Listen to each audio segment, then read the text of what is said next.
Malt ആ കുഞ്ഞാറ്റ വൈക്കേ കൂടെ പോകണ്ടെങ്കിലേ ഓളോ നിക്കാൻ പറയും, ഒരു സാധനം കൊടുക്കാണ്ട്. ആ ശരി ഉമ്മ. കുഞ്ഞാവേ. ആ കുഞ്ഞാറ്റെ, നിന്നോടെ ഉമ്മ ഇങ്ങോട്ട് വരാൻ പറഞ്ഞിട്ടുണ്ട്, വായോ.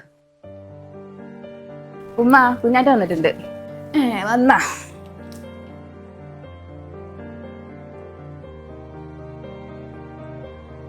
അസ്സലാമലൈക്കും.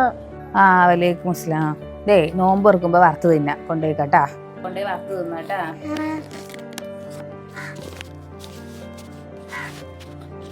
ഉമ്മ, അത് ഡേറ്റ് കഴിഞ്ഞിട്ട് നമ്മൾ കളയാൻ വെച്ച നഗറ്റ്സ് അല്ലേ, അതാണോ ഒരാൾക്ക് കൊടുക്കുക? പഴയത് തിന്നിട്ട് ആ കുട്ടിക്ക് വല്ലതും സംഭവിച്ചാലോ? പിന്നെ ഐറ്റങ്ങളല്ലെങ്കിലും ചീഞ്ഞതും ബാഗിയതൊക്കെ തന്നെ തിന്നലുള്ളൂ. ഡേറ്റ് കഴിഞ്ഞത് തിന്നു വെച്ചിട്ട് ചത്തൊന്നും പോവില്ല. ഇത്ര പൈസ കൊടുത്ത് മേടിച്ച സാധനം വെറുതെ കളയല്ലേ. അങ്ങനെ മാറിക്ക്, മര്യാളെ പണി നോക്കിയാൽ മതി. കുഞ്ഞാറ്റേ, അവിടെ നിക്ക്. അത് കൊണ്ടോണ്ട, അത് കളഞ്ഞേക്ക്. ആ ഡേറ്റ് കഴിഞ്ഞ സാധന. മമ്മ അത് എനിക്ക് തന്നപ്പോ എനിക്ക് നല്ല സന്തോഷായി. ബേക്കറിന്റെ ചില്ലിന്റെ ഉള്ളില് ഞാൻ ഇതൊക്കെ കണ്ടിട്ടുള്ളൂ. ഡേറ്റ് കഴിഞ്ഞ സാധനം കഴിച്ചാ മരിച്ചു പോവോ? ഇല്ലെങ്കിൽ ഞാൻ അത് കൊണ്ടുപോയി തിന്നത്തിട്ടാ. കൊതിയായിട്ടാ. വേണ്ട മോളെ, ഞാൻ മോക്ക് വേറെ നല്ലത് കൊണ്ടുതരാട്ടോ.